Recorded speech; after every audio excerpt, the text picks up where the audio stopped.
Good morning दोस्तों। लगभग 6 बजे मैं फार्म पे पहुंच गया था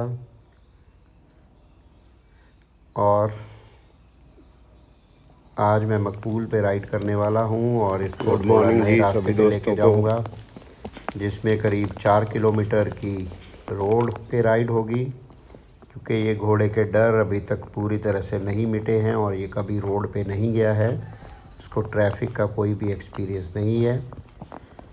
टेम्परेचर पहले से काफ़ी कम हो गया है, तो आज मैं करीब 15 किलोमीटर की राइड करूँगा।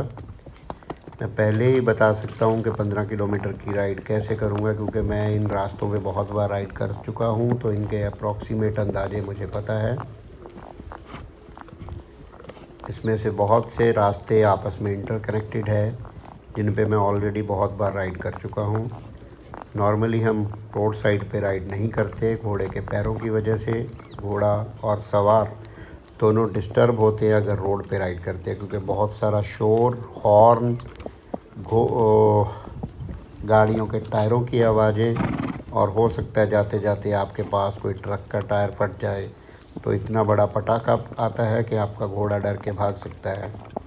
दूसरा, जब खाली ट्रैक्टर ट्रॉली जाती हैं उनकी आवाज़ भी बड़ी भयंकर होती है और घोड़े डरते हैं।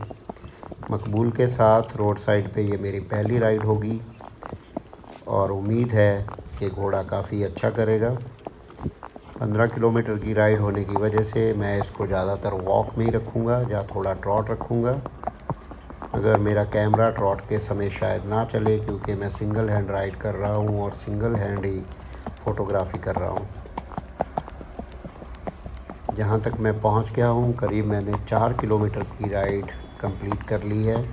जब आप कंटिन्यूस राइड करते रहते हैं तो आपको एक तो समय का अंदाज़ा बिना घड़ी के लगने लगता है कि आप कितने मिनट राइड कर चुके हैं, और आपको डिस्टेंस का अंदाज़ा भी लग जाता है, क्योंकि एक घोड़ा ऑन एवरेज एक घोड़ा वॉक पे 6 से 7 किलोमीटर चलता है। अगर आप ट्रॉट चलते हैं तो उसकी स्पीड करीब 12-13 किलोमीटर पर आवर पे चली जाती है, और अगर आप साथ में कैंटर भी चलते हैं तो जो आपका एवरेज टाइम होगा वो 15 से 20 किलोमीटर के बीच में कहीं फॉल करेगा। और कुछ घोड़े जो अच्छी चाल चलते हैं और अच्छे स्टेमिने वाले हैं, वो भी इसी स्पीड पे 15 और 20 के बीच में, अगर आप 20 किलोमीटर जाते हो तो उतनी भी वो एवरेज स्पीड इजीली दे देते हैं। ये बात एक्सपीरियंस की है, जितना आप राइड्स करते रहेंगे उतना राइड्स के समय आने वाली मुसीबतों का आपको पता चलेगा। फाइनली मैं रोड पे पहुंच गया हूं करीब 5 किलोमीटर के बाद। सीधा ही रोड पे चढ़ने की बजाय मैं घोड़े को थोड़ा यूज़ टू करूँगा। घोड़े स्पेशली जो वाइट लाइंस या येलो लाइंस रोड्स के ऊपर बनी होती हैं उससे बहुत डरते हैं। डिफरेंट टाइप्स की जो सरफेसेस आएंगी, कलर चेंज होगा रोड का, उससे भी घोड़े डरते हैं। साइड में लगे हुए बोर्ड से भी घोड़े डरते हैं। एक घोड़े को आप जितना मर्ज़ी सिखाते जाइए, फिर भी उसके अंदर का जो डर है ज़िंदा रहने के लिए, उसको आप कभी भी पूरा नहीं मिटा सकते। हमारे पास घोड़ा था मंगलवीर, जिसने कई एंड्योरेंस रेसेस जीती। वो नहर में तो घुस जाता था, मगर एक छोटी नाली को थोड़ा रुक के कुछ टाइम लगा के पार करता था, और उसकी उम्र करीब 10-12 साल हो गई होगी, मगर उसका ये डर मैं पूरी कोशिश के बावजूद भी मिटा नहीं पाया। बहुत सारे, जैसे हम दोस्तों के साथ, अपने परिवार के साथ एडजस्ट करते हैं, उनकी बुरी आदतों को भी इजीली हम हमारी ज़िंदगी में अडॉप्ट करते हैं, इसी तरह घोड़े की आदतें भी हमें अडॉप्ट करनी पड़ती हैं। रोड के साथ साथ काफ़ी कच्चा रास्ता रहता है, जिसमें कुछ गड्ढे तो हो सकते हैं, सो आपको केयरफुल रहना पड़ेगा। मगर रोड से चलने से अच्छा है कि आपके घोड़े के लिए कच्ची ज़मीन मिल जाएगी। मगर अगर इसमें काफ़ी सारे बड़े कंकर हों तो फिर आप रोड को प्रेफर कीजिए, ताकि कंकर नीचे सोल में घोड़े के ना लग जाएं।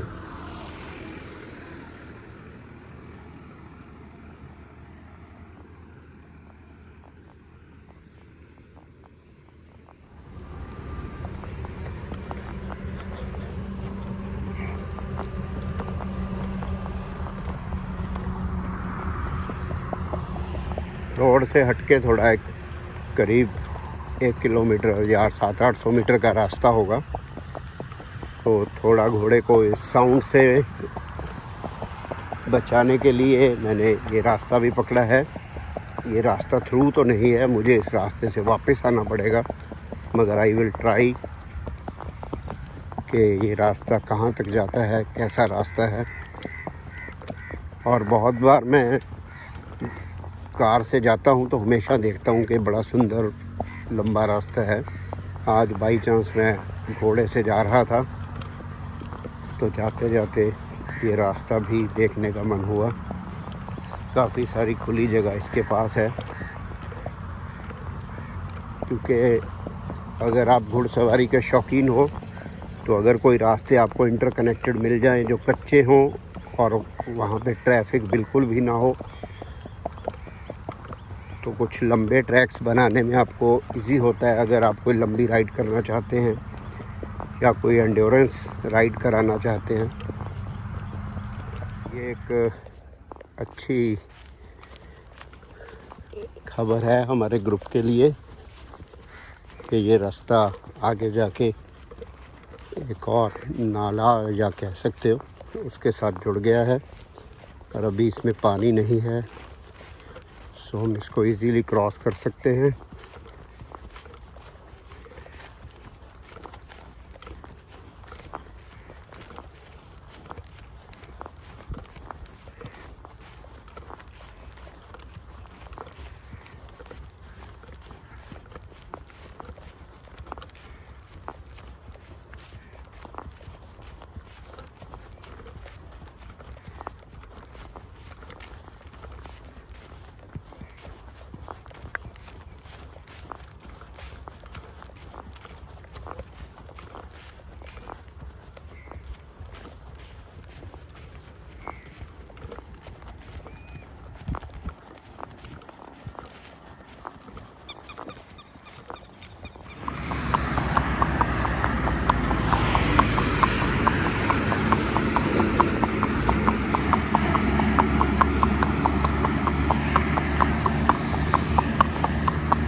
फाइनली मैं रोड से हट के एक बहुत बड़े कच्चे ग्राउंड में आ गया हूँ।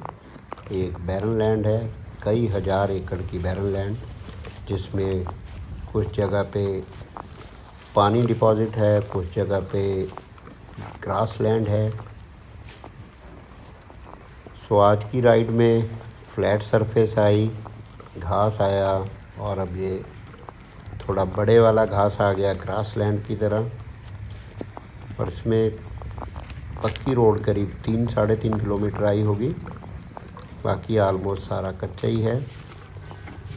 ये घास ऊपर से देखने में लगता है कि काफ़ी नीचे प्लेन रास्ता होगा, मगर ऐसा नहीं है, क्योंकि जब आवारा गाय या भैंसें इसमें निकल के जाती हैं तो उनके पैरों के निशान गिल्ली मिट्टी में बन जाते हैं। तो ऐसे रास्तों पे आपको वॉक चलना आपकी मजबूरी है।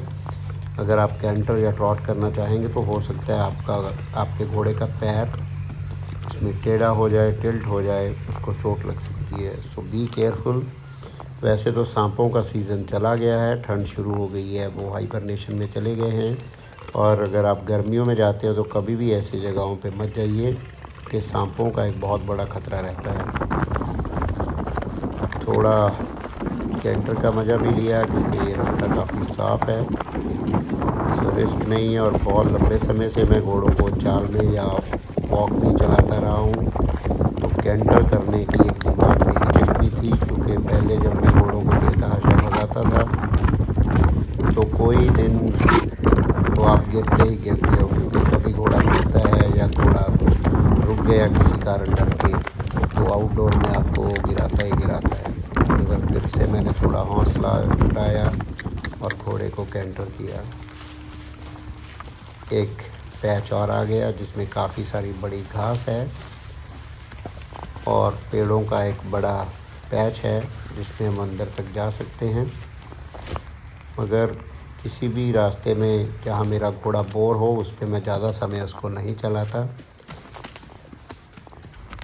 क्योंकि घोड़े की जो एनर्जी है उसको बचा के रखना बहुत ज़रूरी है।